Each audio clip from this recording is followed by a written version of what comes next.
Bonsoir à toutes et à tous. Je suis très heureux de vous retrouver pour un nouveau numéro de votre émission d'actualité et d'échange. Regarde d'ailleurs. Ce soir, nous sommes avec nos deux chroniqueurs, Nada Ahmedian. Bonsoir Nada. Bonsoir. Nous sommes avec notre chroniqueur Mamoudou Baidigay. Bonsoir Mamoudou. Bonsoir. Pour ce deuxième numéro de Regard d'ailleurs, nous accueillons le député des Mauritaniens établis à l'étranger pour la zone Europe, Monsieur Issa Mansega Diawara. Bonsoir Monsieur Diawara. Bonsoir Diadier. Merci d'être avec nous. Au cours de cette émission, nous évoquerons les sujets liés à l'actualité et les préoccupations des Mauritaniens établis en Europe, particulièrement en France, avec votre député, Monsieur Issa Diawara. Monsieur Diawara, vous avez été élu le 27 mai 2023 pour un deuxième mandat, pour être député des Mauritaniens établis à l'étranger pour la zone Europe. Est-ce qu'on peut faire un petit bilan en 2 minutes, s'il vous plaît, de ce que vous avez pu réaliser pendant ce mandat depuis votre réélection? Merci Diadier, merci à toute l'équipe de RMI Info pour cette émission qui me donne l'occasion effectivement de m'exprimer sur un certain nombre de sujets qui préoccupent notre diaspora en particulier et tous les Mauritaniens en général. Mais permettez-moi, avant de répondre à votre question, d'avoir une pensée pour un ami qui vient de nous quitter, et qui est le colonel Ndiaye Diawar, un ami qui, pendant tout mon combat, depuis très fort longtemps, m'a accompagné, m'a soutenu, et encore lors de la dernière élection législative, et qui malheureusement est décédé le 31 décembre. Je voudrais avoir une pensée pour lui, ainsi qu'à sa famille, parce que sa gouaille, son intelligence, sa culture va nous manquer lors de ces prochaines élections présidentielles qui vont arriver. Cela dit, pour répondre à votre question, je pense que parler d'un bilan au bout de 5 à 6 mois d'exercice d'un mandat, pour moi, c'est un peu précoce. Cela dit, j'ai depuis, en tout cas, entrepris un certain nombre de choses qui vont dans le sens de répondre à certaines priorités de notre diaspora. Comme vous le savez, la question de l'état civil est une question centrale. D'ailleurs, pendant la campagne, nous l'avons tous dit, tous les candidats ont mentionné le fait que l'état civil était une priorité parce que bon, ça touche un élément fondamental et qui est vraiment la nationalité et la citoyenneté. Bon, j'avais dit que je ferais en sorte que tous les Mauritaniens qui sont établis à l'étranger puissent être dotés de leur état civil.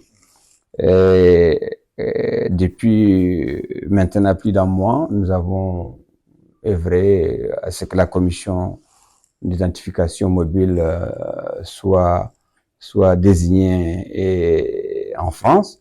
Et cette commission est à pied d'œuvre, malgré que l'effectif est réduit, ça travaille. Tout le monde s'y présente. Il y a ce volet qui est extrêmement important. Il y a aussi l'organisation au niveau de l'ambassade.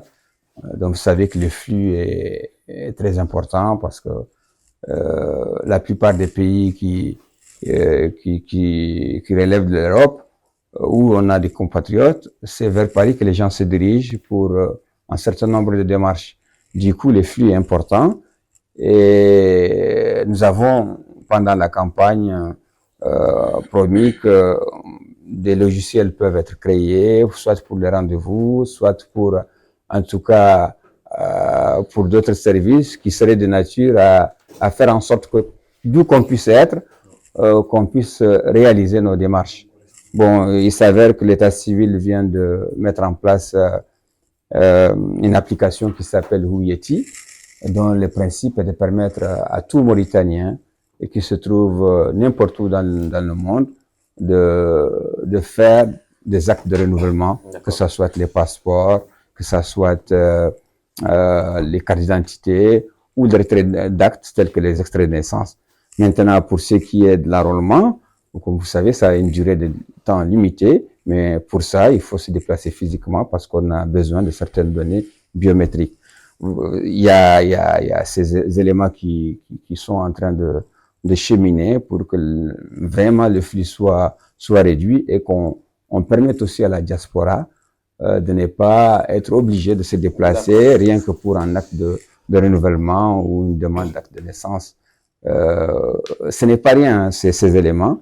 Au bout de 6 mois, parvenir à faire des choses aussi importantes pour notre diaspora, Oui. pour moi, c'est déjà extrêmement important. Nous avons bien compris votre point de vue. J'ai une question très simple pour le grand public surtout. En quoi consistent de manière précise vos missions en tant que député?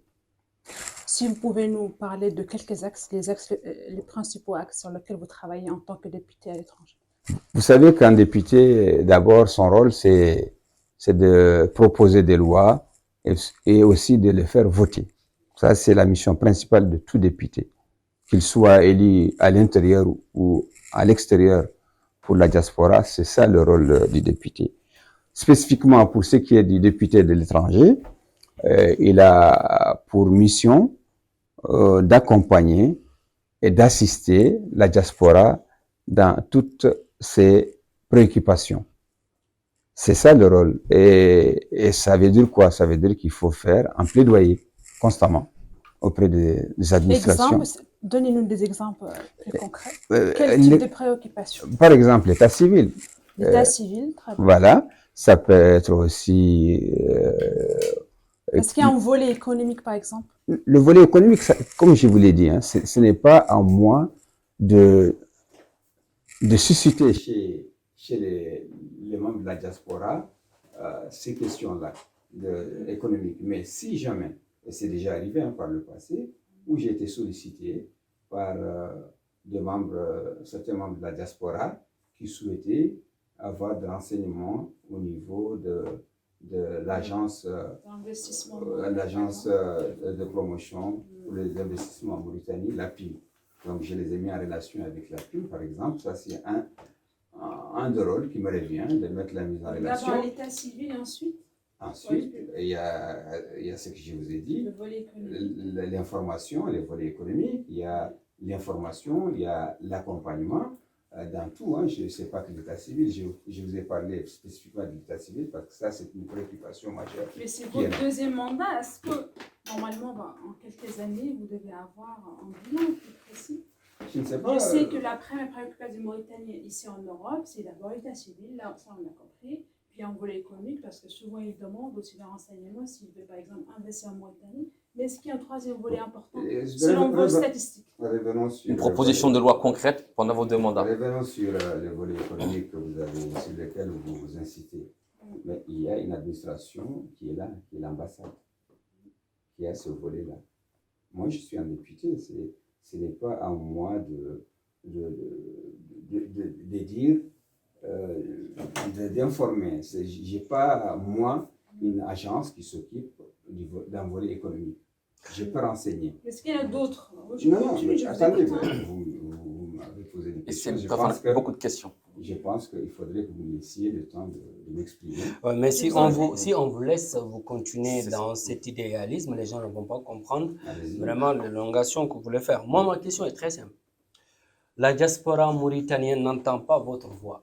Depuis que vous êtes député, quelle est la loi que vous avez proposée par rapport au recensement, par rapport aux étudiants aujourd'hui qui n'ont pas vraiment qui ne savent pas à quelle danse faire pour essayer de faire avec la loi d'immigration. Vous ne prenez même pas le temps de parler à la diaspora mauritanienne en tant que leur voix. Eux, ils croient que cette voix-là n'existe pas, que vous êtes là seulement pour un temps bien compté, après vous partez et les autres vont venir. Aujourd'hui, concrètement, quelle est votre perception de cette loi-là et comment comptez-vous faire pour essayer vraiment de sensibiliser ces milliers d'étudiants aujourd'hui qui veulent apprendre en France? Deuxièmement, par rapport à votre vision globale de l'ambassade. Vous savez, quand vous êtes député, vous êtes élu par le peuple, vous êtes plus méritant que l'administration. Mais on ne vous entend pas parler sur des questions de recensement, on ne vous entend pas parler sur des questions de l'assassinat. Même si vous êtes là, quand vous partez en Mauritanie, la diaspora mauritanienne se disent qu'ils ne sont pas intéressés par rapport à votre mission. Ils ne connaissent pas. Donc quand vous dites que votre mission est de proposer la loi, quelle est la loi que vous avez proposée en Mauritanie? Monsieur Gaye, vous n'êtes pas le porte-parole de la diaspora. Je vous pose des questions, c'est pas Voilà. être Il porte-parole. est dans Moi, son je rôle suis en de train chroniqueur, M. Diawara, de poser des questions. Moi, je Vous suis n'êtes le pas- porte-parole vous de n'êtes pas- personne. Vous n'êtes pas le porte-parole de la diaspora et je réfute Oui. ce que vous dites et dont vous prêtez à la diaspora. Oui. Mais je vous dis que la diaspora, sa voix, on l'entend pas. Je- Et non, vous êtes la vous personne avez parlé indiquée. au nom de la diaspora, Oui. vous avez dit que la diaspora a dit ceci, cela. Je vous dis que je le réfute parce que vous n'êtes pas en contact. Non, peut-être moi, avec je la pose des diaspora. questions. Je Mais- suis oui, là, mais je j'ai pose des compris, questions. mais- Les questions que je pose sur la diaspora, excusez-moi, je vous dis par rapport aujourd'hui, votre perception, par rapport à cette loi que la France Ça, a je mis en comprends, avant. je viendrai là-dessus, Deuxièmement, mais- par rapport à la proposition de loi, quelle est la loi que vous avez mis en exergue quand vous partez en Mauritanie? Je répondrai sur tout ça, mais encore une fois, je réfute votre On affirmation. a compris cette réfutation, Voilà, M. Diawara. je- Allez C'est sur pas le une fond. question de réfutation. Laissez-moi- C'est pas une question de réfutation. Je suis là à poser des Non, questions. alors, C'est à lui de répondre. Mamoudou, je suis d'accord avec vous. Ouais. Il a dit qu'il réfutait, on l'a entendu. Donc, Oui. il est inutile de le répéter. Je le On va réfute. laisser aller sur le fond. Voilà. Et il va Je, voilà. je le réfute. Et il n'est pas le porte-parole de la diaspora. Je le répète. Mais répondez à la question. Voilà. Quelles sont les propositions de loi? Monsieur, Excusez-moi. Monsieur Traoré, C'est pas une laissez-moi question de parler. porte-parole. Plutôt. Plutôt. Ouais. Laissez-moi parler. Mm. Parce que si vous mettez à aller de gauche à droite sans me laisser la parole, le débat va tourner en rond et ça Allez-y. ne représentera aucun intérêt pour la diaspora. Allez-y. Donc je réfute encore et je répète que vous n'êtes pas le porte-parole de la diaspora. Si. Parce que moi, je suis en contact régulier avec la diaspora. Je connais ce que veut la diaspora. Je m'occupe de ses préoccupations. Maintenant, pour être Quand vous concret- parlez de contact régulier, Mamoudou, vous êtes laissez-le en contact. terminer. Non, il a dit il est en contact. Mais qui sont les personnes aujourd'hui à qui il a contact? Est-ce que c'est des associations? Est-ce que c'est. On comprend. C'est Il y a des vraiment. associations. Oui, c'est ça. Il y a des associations, il y a des personnes privées, il y a des entrepreneurs avec lesquels je suis en contact qui me sollicitent pour des tas de choses pour lesquelles je réponds. Et ce n'est pas parce que vous n'êtes pas au courant que vous allez prétendre... Non, c'est pas par rapport à Non, moi. mais non, mais- Il y a la majeure partie des populations ne sont pas concernées par rapport à la députation de la diaspora. Ça, c'est Je pense concret. que si vous voulez, comme vous l'avez fait ici, si vous voulez avoir des réponses claires par rapport à ce que j'ai fait, il faut me solliciter. Si quelqu'un vous dit, vous, Mamoudou, que Diawara, il n'est pas audible ou bien qu'il ne fait rien, je ne pense pas que vous soyez aussi naïf pour comprendre ça. C'est pas par rapport à votre personne. Non, non, La non, voix que non. vous portez, il ne faut pas Oui, personnaliser. oui, j'ai pas personnalisé. Oui, vous Non. personnalisez. Non, non, je vous dis seulement, quand quelqu'un vous dit ça, vous n'allez pas être naïf pour accepter d'avaler ça comme ça. Vous pouvez revenir vers moi, mais m'interpeller comme vous l'avez fait ici. Vous ne l'avez jamais fait auparavant. Vous l'avez fait ici sur le plateau. Je vous répondrai. Maintenant, par rapport aux propositions de loi, moi j'appartiens, je ne suis pas comme un député de l'opposition qui n'a aucune base arrière sur laquelle il peut s'adosser pour faire avancer ce qu'il a envie d'avancer sans crier. Moi, j'appartiens à la majorité. Ça, c'est un avantage. C'est ça qui fait la différence. Je n'ai pas besoin de faire une proposition de loi à la mesure où déjà je vois le ministre et que je peux lui faire soumettre les préoccupations, même sur le plan administrativement, et qu'il parviendra à les régler. Donc, c'est là où il y a la différence entre un député qui appartient à la majorité et un député Mais qui est un député, c'est Alors, pour toute la diaspora. oui, Il n'y a pas d'opposition maintenant, Mais c'est à non, vous mais qu'on c'est- doit je- poser la question. Vous n'avez pas Mamoudou, compris la on- logique. Vous n'avez pas compris, je vous On va l'explique. clore cette. Non, on ne va pas clore, c'est important ce qu'il dit, parce que sinon les gens ne comprendront pas. Vous avez dit une proposition de loi. Et la loi sur la nationalité, par exemple. Nous, on le défend auprès du président, du Premier ministre et de notre ministre des Affaires étrangères et de l'Intérieur et de la Justice. Ils prennent ça à leur compte pour en faire un projet de loi. Je n'ai pas besoin dans ce cas, parce que c'est plus facile pour moi de faire une proposition comme ça aux autorités qui ont la décision pour faire un projet de loi plutôt que moi-même de passer par chaque député de dire que je vais faire une proposition de loi. Et j'ai déjà la solution. Pourquoi je m'emmerderais avec une proposition de loi? Ça, c'est un exemple. Maintenant, je vous demande aussi de poser la même question à certains députés, peut-être qui ont pensé que parce qu'ils crient, ils ont des choses, des solutions. Quelle proposition de loi ils ont faites? On leur posera On la va question. revenir là-dessus. On reviendra là-dessus. Ça, c'est un. Et la deuxième chose, vous dites que je ne suis pas audible. Ouais. On n'entend pas votre voix, c'est Moi, des questions je vraiment qui ne sont. sais pas ce que vous appelez audible. Par exemple, moi, je suis là. Je suis à l'écoute de la diaspora. Je réponds systématiquement, à longueur de journée, je réponds à leurs préoccupations et je les accompagne. S'il faut en référer à une administration, je le fais.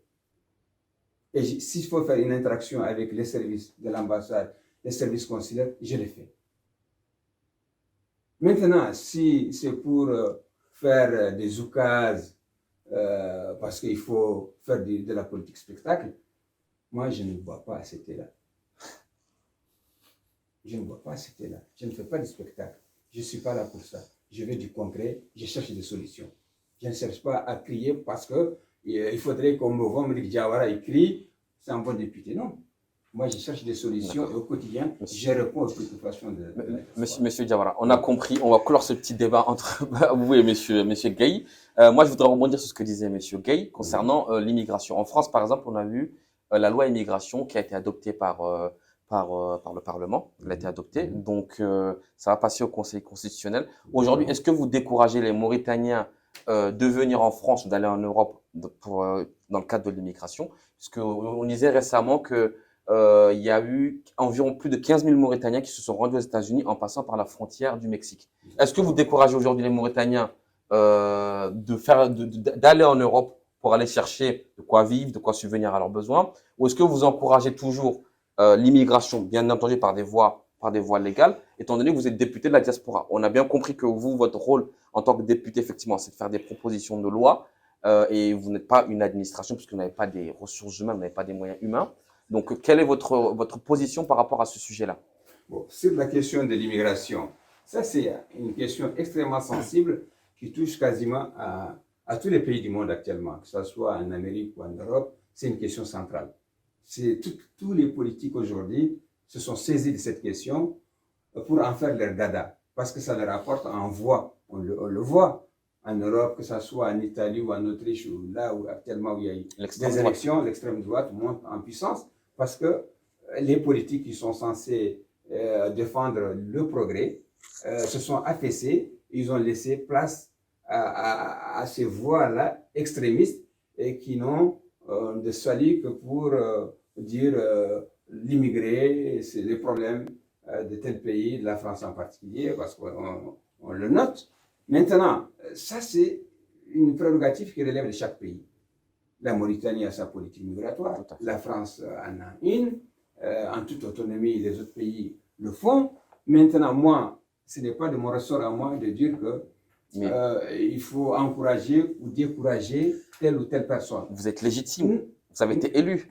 J'ai été élu, mais je ne suis pas élu pour enlever la liberté aux gens. Ah non, ce n'est pas une liberté, non. Vous avez une voix qui est portée. Non. Vous encourager ou décourager. Non. Laissez-moi finir, je vous en prie.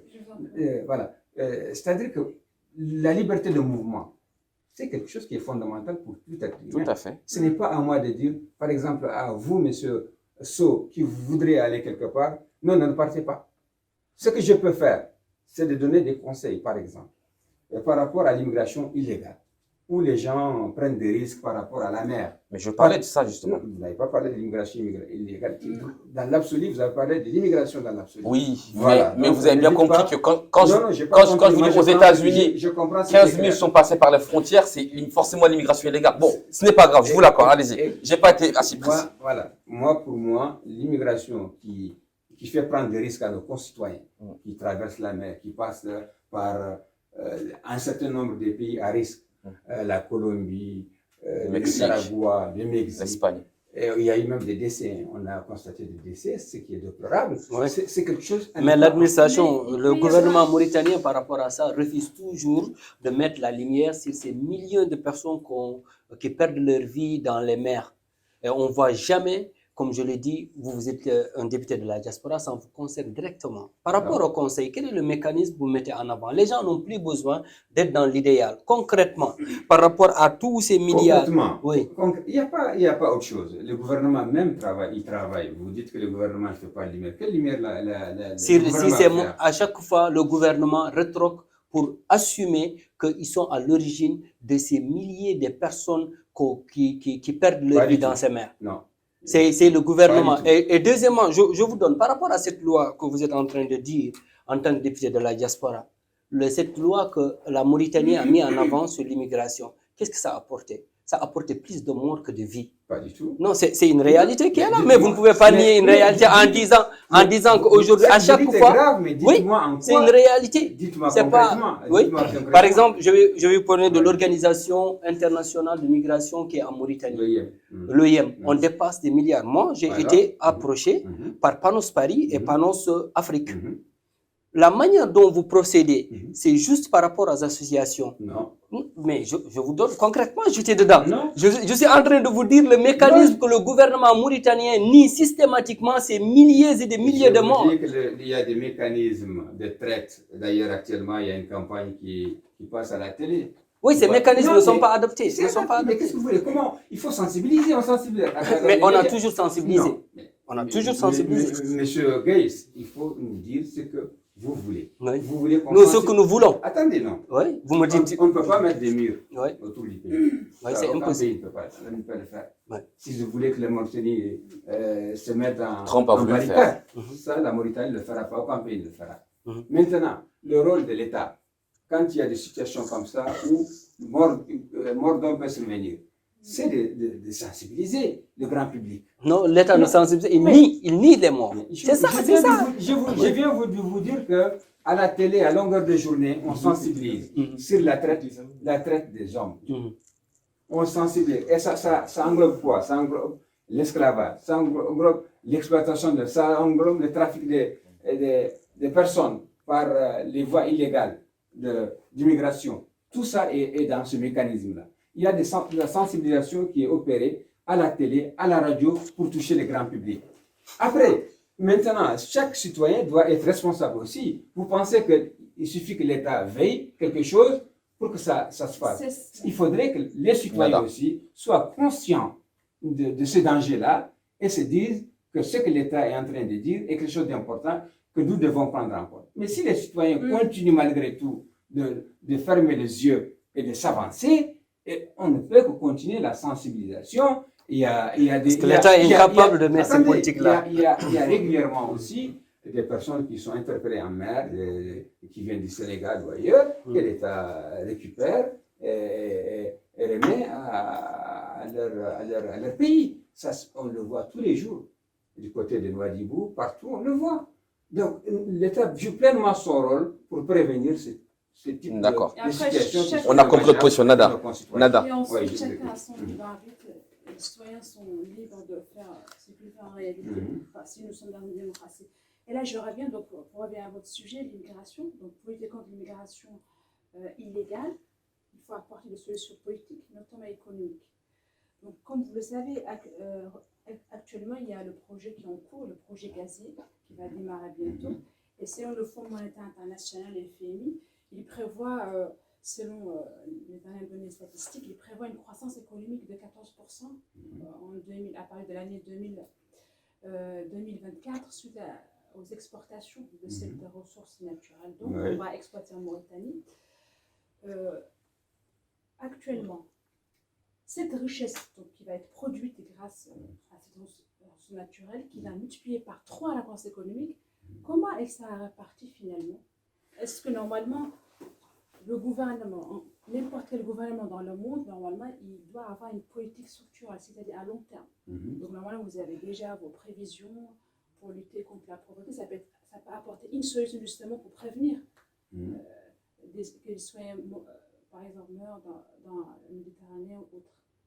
Le projet GTA, c'est de ça que vous parlez, et qui a connu du retard et dont on pense que cette année, dans le premier semestre en tout cas, va être opérationnel. Bon, les prévisions, c'est le premier semestre 2024. Peut-être que d'ici, ça peut s'allonger au niveau des délais.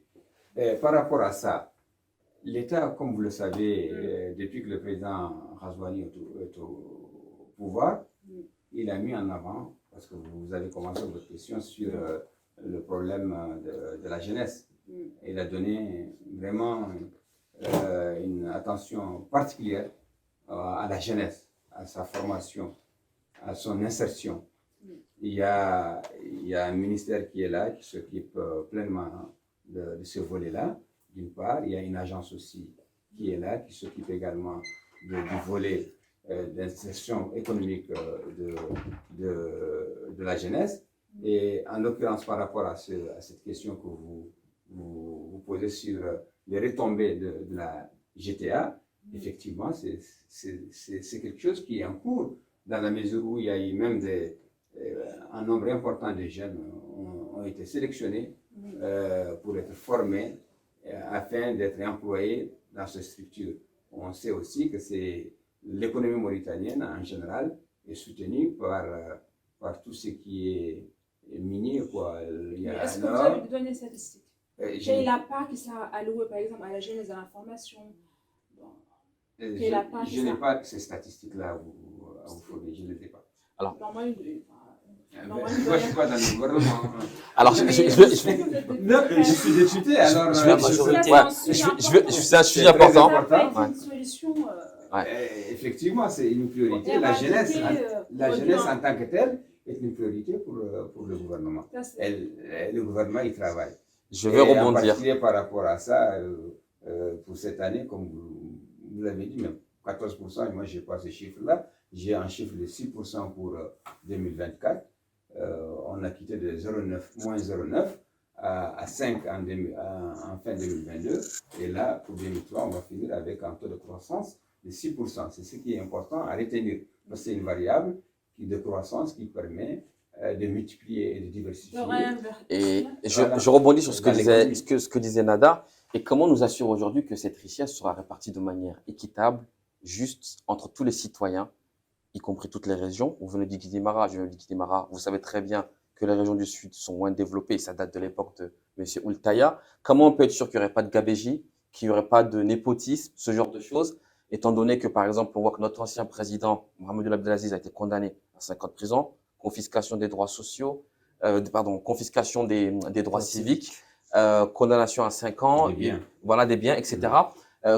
Par rapport à tout ça, quelle garantie aujourd'hui Mohamed Razani ou le gouvernement nous apporte, la majorité à laquelle vous appartenez? Vous avez vous-même, je crois, donné une garantie qui est que même un ancien président, ce qui n'est jamais arrivé dans ce pays-là. Oui, mais on dit que c'est des règlements politiques. Ça, c'est une interprétation. Moi, je sais qu'il y a une justice qui est là, qui mène son travail en toute indépendance, qui a investigué sur des situations qui lui paraissent anormales, qui a rendu un jugement et qui a condamné. Si un chef d'État a été condamné, un ancien chef d'État a été condamné, je ne pense pas qu'un citoyen alpha ou lambda qui s'adonnerait à des actes de fraude ou à des actes de détournement ne subira pas la répression de la justice. Ça me donne l'espoir que l'État prendra toutes les dispositions par rapport à la bonne gestion de retombées de ces biens-là pour qu'il y ait une péréquation qui soit répartie de manière équitable entre toutes les régions du pays. Et d'ailleurs, c'est ce qui s'est fait. Quand vous regardez les tournées que le président effectue actuellement dans toutes les régions. Il est en campagne, c'est ça? Non. En campagne déguisée. Bon. C'est ce que disent les opposants. Je vous laisse. C'est ce que disent les opposants. Je vais rebondir par rapport à... Je vous laisse vraiment la responsabilité de vos propos. Moi, je vois un président travailleur. C'est normal, parce que vous êtes de la majorité. Et aussi cette fois-ci, c'est pas... Bon, je reviens par rapport à Diadji, ce qu'il a dit tout de suite par rapport à la répartition. Vous le savez mieux que moi que la Mauritanie était un producteur de pétrole. Vous le savez? Avec, vous savez, en 2005, la Mauritanie produisait plus de 75 000 barils par jour. Les Mauritaniens n'ont pas senti l'odeur du pétrole. Aujourd'hui, quand vous nous dites qu'ils sont dans la formation, alors qu'on sait qu'aujourd'hui, les formations diplômantes ou bien les formations professionnelles, c'est des denrées rares en Mauritanie. Ah non. Non, mais c'est pas assez faux. Avec aujourd'hui. Non, mais écoutez, je vais revenir. Quelles que soient les écoles que vous êtes en train de faire, mais c'est des choses qui ne répondent pas au marché du travail. Parce qu'aujourd'hui, les Mauritaniens souffrent. Les Mauritaniens souffrent sur tous les plans. Et aujourd'hui, on ne voit pas vraiment quelle est vraiment l'approche du gouvernement qui est même au terme de son mandat pour dire qu'aujourd'hui, je suis venu pour vous sauver. Et quand vous êtes député à l'Assemblée nationale, vous êtes la voix autorisée, vous êtes un député, aujourd'hui, les problèmes que confrontent les Mauritaniens de la diaspora, moi c'est ma préoccupation par rapport à l'octroi des passeports, par rapport aux gens qui n'ont pas de papier, qui vivent ici, par rapport à tout ce tralala qu'on voit. On ne voit pas vraiment cette ouverture des autorités mauritaniennes ici en France pour les aider vraiment à avoir des lendemains meilleurs. Mamoudou, la question, s'il vous plaît. Oui, il a posé. Il nous reste plus beaucoup de temps, monsieur Diawara. On va essayer d'être bref sur la question, la réponse, s'il vous plaît. Mamoudou, je pense que soit il est aveugle ou bien il ne veut pas. Non, ce n'est pas une question d'aveugle. Moi, je vous donne des choses qui sont là. Non.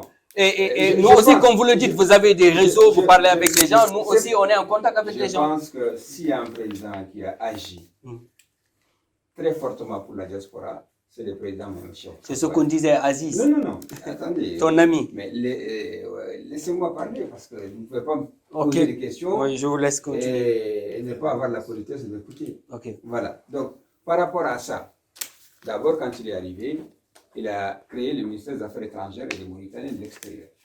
Ça, c'est un premier temps. C'est politique. Vous le prenez comme vous voulez.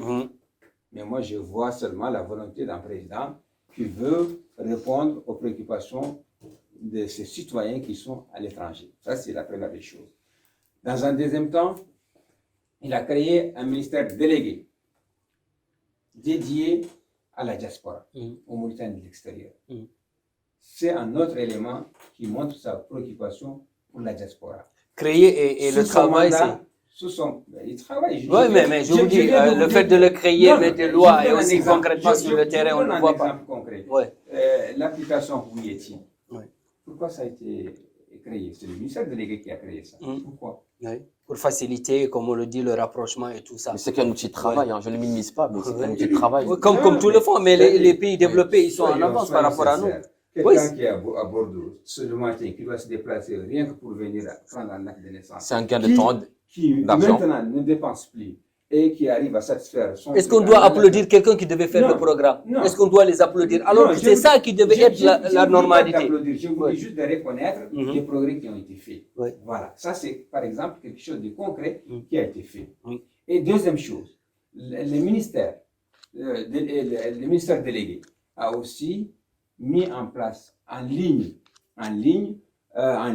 qui permet aux Mauritaniens de la diaspora d'être enregistrés. Donc tous ceux qui n'ont pas la chance d'avoir des études et tout ça, ils sont exclus. Ça, il faut qu'aujourd'hui les programmes soient adaptés par rapport aux populations aussi. À chaque fois, c'est des personnes qui ont un certain parce niveau. que les gens ne sont pas instruits aujourd'hui? Oui, c'est très difficile. C'est très difficile. Est-ce que les gens, c'est pas parce qu'ils n'ont pas été à l'école, qu'ils ne prennent pas de rendez-vous pour aller à la préfecture? Oui. Ils se font assister. Ils se font assister. Ça arrive. Donc, il y a eu cet outil qui a été créé par le ministère qui demande à tous les Mauritaniens qui sont à l'étranger de se faire enregistrer. Pourquoi? D'abord, ça permet de savoir dans chaque pays combien de Mauritaniens on a pour adapter nos missions et voir comment aussi répartir les missions pour les rapprocher des citoyens. Ça a été fait. C'est un progrès notoire, il faut reconnaître. Il y a la loi. Mais c'est pas extraordinaire quand même. Bon. Il y a la loi sur la double nationalité qui a été aussi votée sous son mandat. Ça, c'était une requête qui était là depuis plus de 30 ans. Je vous demandais que les citoyens de la Mauritanie qui sont à l'étranger le demandent, mais qu'ils ne l'ont pas obtenu. C'est un droit légitime aussi. Mais je ne dis pas que c'est d'autant plus, à saluer que c'est un droit légitime, que lui, il l'a compris de cette façon et qu'il l'a octroyé. Aujourd'hui, tous les Mauritaniens qui sont à l'étranger, qui avaient été bloqués pour leur accès à l'état civil, leur problème est réglé parce que tout le monde a la double nationalité. Dès lors que la loi est votée et que ça a une portée générale. Donc, vous ne pouvez pas valablement soutenir le fait que les autorités mauritaniennes ne s'occupent pas de la diaspora. C'est absolument faux. Ils ont fait ce qu'il faut. Ils continuent de déployer un certain nombre d'outils pour répondre constamment à leurs préoccupations. Et nous, en tant que députés, on est des relais, comme j'ai eu à le dire, on les accompagne, on les assiste, on fait de l'interaction à la fois entre les missions qui sont là, les administrations centrales et les tutelles au niveau du pays. Merci, M. Diawara. Nada. Je ne sais pas si vous l'avez vu récemment, il y avait certains chrétiens qui ont été arrêtés en Mauritanie en raison de leur pratique religieuse. Il y avait une vidéo qui circulait sur Internet. Qu'est-ce que cela vous inspire? Il faut savoir que la Mauritanie est un pays islamique. Ça veut dire que les citoyens mauritaniens ne peuvent adopter que la religion de l'islam. J'ai entendu les débats, certains dire la laïcité, etc.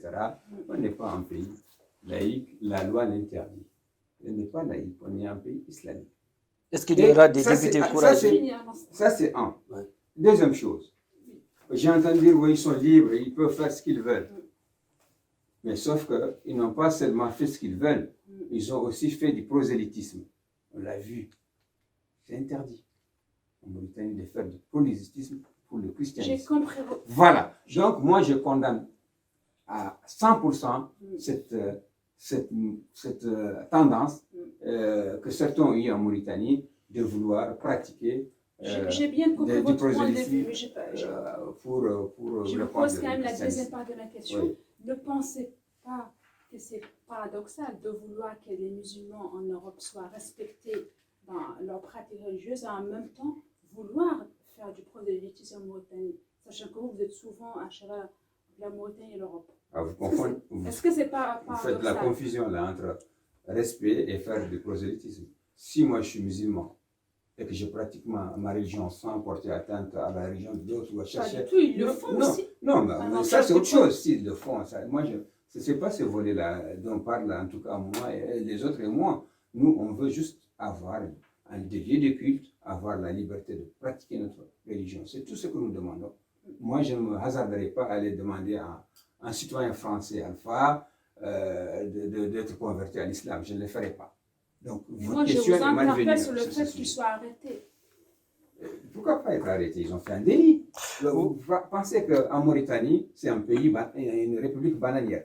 Quiconque vient, fait n'importe quoi, on le laisse balader. Oui. On a compris. Dans le droit mauritanien, c'est un délit. On l'a compris. Je reviens par rapport à ça. Je Est-ce trouve que qu'aujourd'hui... c'est paradoxal, vous ne pouvez pas être progressiste en Europe et conservateur Mais- chez vous. On a une église, si vous l'oubliez, Ouais, je ouais. vous le rappelle. On a une église Alors, à Nouakchott. Mais c'est les expatriés, Non, c'est non, pas pour non. les Mauritaniens. Justement, Ouais. je voulais rappeler. Ouais, que mais nous, l'exil, on est un pays islamique. Ouais. Mais on respecte ceux qui sont chrétiens, qui sont d'ailleurs, qui viennent faire pratiquer leur religion chez nous. C'est pour ça qu'on a érigé une église à Nouakchott. Ils ont été arrêtés Mais pendant pourquoi quelques pas? semaines. Mais c'est des Mauritaniens. Ouais, moi, je reviens par rapport à ça, par rapport à la laïcité. Est-ce qu'aujourd'hui, vous ne serez pas parmi les députés qui vont porter ce projet en se disant Mauritanie laïque? Non. Parce qu'aujourd'hui, ce qu'on voit, c'est pas cet islam qu'on voit en Mauritanie. Au moment où la corruption est généralisée, au moment où aujourd'hui on voit des personnes qu'on est en train d'assassiner, qui sont là à la longueur de la journée, la criminalité augmente, les viols augmentent, et on parle d'un État islamique en Mauritanie. Au moment où aujourd'hui on sait que la meilleure façon de lutter contre cet islamisme, c'est former les gens, les éduquer, travailler pour eux, et je pense que le gouvernement ne l'a pas fait. Je reviens sur la question des langues. Les langues nationales aujourd'hui, c'est un point central. Et on ne vous entend pas parler de ça en tant que député de la diaspora.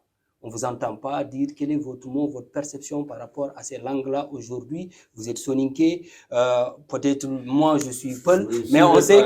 Non, mais quand je vous dis, c'est pas parce que je ne suis pas, mais on vous entend pas concrètement pousser l'État à pouvoir influer par rapport à cette voie que vous portez. Concrètement, c'est quoi votre question par rapport à l'anglais? Moi, je l'ai dit, je dis aujourd'hui en Europe Mais vous voulez aujourd'hui. juste entendre ma voix? Non, mais non, on veut entendre votre voix sur le mécanisme que l'État doit faire pour essayer d'officialiser les langues nationales. On ne parle pas de promotion. C'est cette voie qu'on va entendre. Je complète ce qu'il disait. Aujourd'hui en Mauritanie, On parle de le promotion. gouvernement, le ministère de l'Éducation a prévu que les écoles de formation des instituteurs, Ouais. dans ces écoles-là, qu'on enseigne les langues nationales dans certaines régions. C'était plus les régions de l'Est, les deux Audes, je crois, l'Azaba, etc. Ouais. Donc, je rejoins ce que disait monsieur Ouais. Gay. Du coup, quelle est votre position là-dessus? Qu'est-ce qu'il faut faire pour officialiser ces langues-là, qu'elles soient utilisées, par exemple, dans les institutions, qu'elles soient vraiment reconnues, comme dans d'autres pays? Est-ce que vous suivez l'actualité? On suit Bon, bien sûr, on suit l'actualité. C'est pour ça qu'on vous pose cette Mais vous êtes question-là. libre de le dire. Non, non, je n'ai La pas question ne vous vous plaît êtes libre, peut-être pas. Vous êtes libre. Non, vous êtes libre de le dire, mais quand même les questions de langue, et à chaque fois, devant l'ambassade, vous voyez les gens manifester par rapport à ces langues-là qu'on veut officialiser. Vous dites que les gens ne suivent pas l'information. Mais quand même. Monsieur Sow, la question des langues nationales, c'est notre majorité qui en a fait son affaire. Ce n'est pas parce que 2-3 personnes se mettent devant l'ambassade pour manifester qu'il peut changer quoi que ce soit. Vous minimisez cela? Je ne le minimise pas, je le respecte. Mais c'est pour vous dire que si vous faites allusion à ça, ce n'est pas ça qui va faire changer les choses. Il faut une volonté politique. Et cette volonté politique, notre majorité l'a. C'est pour ça que l'Institut des langues est à nouveau ouvert. Vous le savez. Vous savez aussi que par rapport à la loi d'orientation du système éducatif national, ce qui est prévu, il y a l'école républicaine. C'est quoi l'école républicaine? L'école républicaine, c'est de lever un certain nombre d'obstacles. En premier temps, entre les citoyens, que nous parlions d'une même langue à un moment donné. Mais ça, c'est... Oui, je vous laisse parler. Il ne nous reste plus beaucoup de temps. Parce On va essayer d'être ça, bref. nous aussi, on ne peut pas vous laisser parler des choses qui... Mais après, vous le dites, mais pas ça que je réponds. Oui, ok. Laissez-moi. Ok, je m'excuse.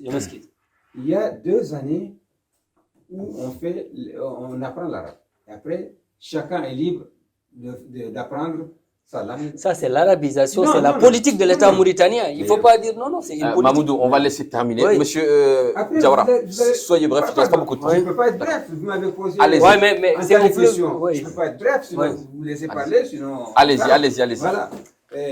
Donc, du coup, les 2 premières années du primaire, du périscolaire, on apprend l'arabe. Et après, maintenant, chacun apprend sa langue maternelle. Et à partir d'un certain moment, c'est d'ailleurs le dialogue qui est en train d'aller vers ça. Il y a un dialogue qui a été initié par un certain nombre de partis d'opposition et notre majorité, et qui a abouti à une charte d'entente dans laquelle l'officialisation des langues nationales est prévue. Et ce dialogue est en cours.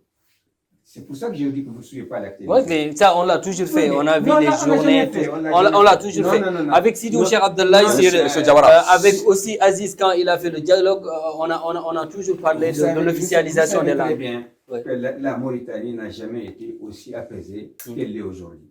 Le président Khazouani a fait du dialogue un instrument de cohésion nationale. Celui qui a arabisé l'armée nationale. Il a écouté toutes les franges nationales. Il a écouté tous les partis politiques. Et les élections passées, le scrutin tel qu'il a été organisé, était une volonté d'ouvrir tous les canaux du pouvoir à l'opposition. Parce qu'il y a... Khazouani, c'est une continuité d'Abdelaziz. Parce qu'il a relevé les niveaux. Issa, Khazouani, c'est une continuité d'Abdelaziz. Bon, après, maintenant, je vous laisse avec vos circonvolutions, mais moi, ce que j'ai dit, je parle du concret. Il a permis à ce que l'opposition soit représentée dans tous les canaux du pouvoir. Il a permis aussi un dialogue continu. Même hier seulement, il a reçu à la présidence de la République des responsables d'opposition pour continuer ce dialogue. Il l'a toujours fait avec le pacte avec les autres partis de l'opposition. Il l'a fait. Mais c'est pour vous dire que si il s'est engagé dans cette voie, c'est qu'il a une volonté politique de prendre en compte tout ce qui s'est dit entre lui et les responsables de l'opposition. Sinon, à quoi bon de le recevoir? Il a promis l'ouverture de l'Institut. Il l'a fait. Et l'enseignement a commencé Une cette institut année. qui ne devait même pas former, qui ne devait même pas fermer. C'est-à-dire qu'il y a des choses qu'on ne doit même pas dire en Mauritanie. Fermer une institution, l'ouvrir, c'est juste pas une lui qui volonté l'a politique. fermé. Lui, il l'a ouvert. Donc, Oui, je dis, ça ne devait même pas se fermer. On a entendu vos propositions là-dessus. C'est qualité d'avoir Nada. accepté de faire une place aux langues nationales dans notre système éducatif. Non, ce que je vous dis, les langues nationales, ce n'est pas une demande, c'est une obligation, un droit d'officialiser les langues en Mauritanie. C'est ça la réalité. Mais aujourd'hui, tellement que les gens, on les a Mais lui, mis... il le fait. Oui, Donc, il n'a pas... pourquoi vous n'êtes pas content? Oui, non, c'est pas parce que je ne suis pas content. Il devait aller de soi, il le fait et vous n'êtes pas content. Oui, non, c'est pas moi. Ça, c'est la majorité qui On n'est pas a contente. entendu vos positions là-dessus. Merci, monsieur Diawara. On va demander à Nada de poser une dernière question. À la politique, Ouais. comme vous le savez, les élections présidentielles approchent. Ça. Est-ce que quel est l'homme ou la femme d'ailleurs politique qui vous semble crédible et légitime pour se présenter aux élections? Je vous l'ai dit, et pourquoi je l'ai dit, le seul homme valable qui peut diriger la Mauritanie dans la paix, dans la cohésion, dans la sécurité, c'est le président Mohamed Cheikh Ould Ghazouani. Mais c'est l'autre. D'autant plus que partout dans les pays aujourd'hui, que ce soit sous les Adebaya, que ce soit sous les Huttes, partout, tous les citoyens se sont levés pour lui demander de faire un second mandat. Quel citoyen? Très bien. Tous les citoyens mauritaniens. Et nous, qui sommes à la diaspora, nous sommes demandeurs aussi d'un second mandat, au regard de ce qu'il a fait pour la diaspora. J'ai rappelé un certain nombre de choses qu'il a faites pour la diaspora. Même si vous avez tendance à les nier, c'est des réalités qu'on ne peut pas... Mais le président Ghazouani, en 4 ans, qu'est-ce qu'il a réussi? À part continuer à faire souffrir les populations. En 4 ans, Ouais. je crois que le calcul n'est pas bon. Oui, vous pouvez le dire parce que vous êtes dans la majorité. Non, non, le calcul- Mais aujourd'hui, l'inflation, qu'est-ce que la réponse de Le- Ghazouani par rapport à plus de 500 000 Mauritaniens aujourd'hui Vous êtes risque, journaliste? oui, risque Vous de êtes perdre, capable de faire des analyses. oui, Bon. risque de perdre leur état civil. On a vu récemment à Kankossa, je reviens sur ça, une famille qui a plus de 7 enfants qui ne sont jamais recensés. Lui-même, il ne s'est pas recensé. Le village entier, vous voyez ce qui est concret et vous niez cela. En Monsieur disant Gaye. que Ghazouani est en train de faire une ouverture Gaye. par rapport à toutes Ouais, ces populations aujourd'hui, laissez-moi répondre. qu'on prive leur extrait, qu'on prive de leur D'abord, droit de sur le nationalité. mandat, Oui. c'est vrai que le mandat est sur 5 ans. Bon, vous savez très bien, quand il est arrivé au pouvoir, il y avait la Covid. Oui. Il nous a gâché presque 2 ans et demi. Où on a Ça, injecté des milliards non, pour non, le Covid mais aussi, il faut le C'est dire. normal, mais Ouais. pourquoi ils ont injecté de l'argent dans ça? C'est pas que la Mauritanie qui a été impactée, Ouais. c'est le monde entier, Ouais. les grandes puissances. Il y a eu l'injection d'argent parce qu'il faut, comme tout était à l'arrêt, il faut soutenir les opérateurs économiques. Donc, on peut dire concrètement que son mandat s'est étalé sur 2 ans et demi. Mais en ces 2 ans et demi, il y a eu plus de 33 milliards entre 2020 et 2023, 33 milliards de MRU d'investissements qui ont été faits pour diversifier notre économie avec la stratégie économique de la SCRAP qui fait une jonction entre la structuration de l'économie au niveau national et au niveau des régions. Pour aussi redynamiser notre structure économique productive. Pour aussi redynamiser l'économie primaire. Ça, c'est une chose. Maintenant, par rapport à l'état civil, vous n'êtes pas juste quand vous émettez un jugement aussi sévère. C'est depuis que le président Ould Ghazouani est là que beaucoup de facilitations ont été opérées. Ces commissions qui n'ont pas fonctionné dans les villages. Les commissions On fonctionnent, va mettre vous ne fin pouvez pas le à dire. la Elles fin. fonctionnent pertinemment. Ouais, Les commissions fonctionnent pertinemment dans l'ensemble du territoire national et à l'étranger. Oui, ça c'est C'est politique. vrai que c'est pas, non, c'est pas politique. C'est politique. C'est une réalité. Maintenant, le rythme, c'est autre chose. Mais l'État. Où les gens a un sont objectif. absents dans leur bureau, L'État- ne viennent pas, Non, ne c'est répondent faux. pas aux populations. Non, c'est faux. Monsieur- Et l'État Monsieur a un objectif. À terme, c'est que tous les Mauritaniens soient recensés. Et c'est ce qui va se Moi, je faire. pense qu'il manque de. On arrive à la fin de cette émission. On arrive à la fin de l'émission. Ouais. On arrive à la fin de l'émission, Nada. Dernière intervention. Je termine juste. D'ailleurs, est-ce que vous pouvez soutenir la candidature d'une femme aux élections présidentielles? Question plutôt personnelle. Si ça arrive un jour, pourquoi pas. Sachant que vous venez de dire il y a quelques minutes, on est dans une république islamique. Alors, l'islam, ça veut dire que l'islam. Ah bah, je vous ai pas dit que l'islam interdit aux femmes de se présenter. Voilà. Mais vous savez Mais très vous bien savez comment que le la droit Mauritanie- musulman. La Par Mauritanie rapport est au l'un pouvoir. des pays islamiques qui a un taux de représentation de femmes dans les structures étatiques. Personne ne dit le national aussi. Personne On ne a dit- même une Personnellement- femme qui est présente de la région de Nouakchott. Les Ça, il faut pas Mauritaniens ne l'oublier. sont pas prêts de voir Vous une êtes femme à la prêts- tête du vous pays. êtes À la tête du pays, c'est différent. Ça, c'est- Vous avez dit un jour ça peut arriver. Mais si c'est pour dire l'élection prochaine, moi j'ai mon candidat, je vous l'ai dit déjà. D'accord. Merci. Merci, monsieur Diawara. Merci d'avoir échangé, débattu, ferraillé avec nos chroniqueurs Mamoudou et Nada. Merci, Nada. Merci, Mamoudou. Merci. Monsieur Diawara, merci d'avoir accepté notre Merci à invitation vous. et d'avoir débattu. On espère vous recevoir tout au long de cette année. Enfin, on espère vous recevoir cette année ou un peu plus tard. D'accord. Chers téléspectateurs, nous vous remercions d'avoir suivi cette émission, ce nouveau numéro de Regard d'ailleurs. L'émission touche à sa fin. Nous nous retrouverons prochainement pour une nouvelle émission et je vous remercie. Bonne soirée.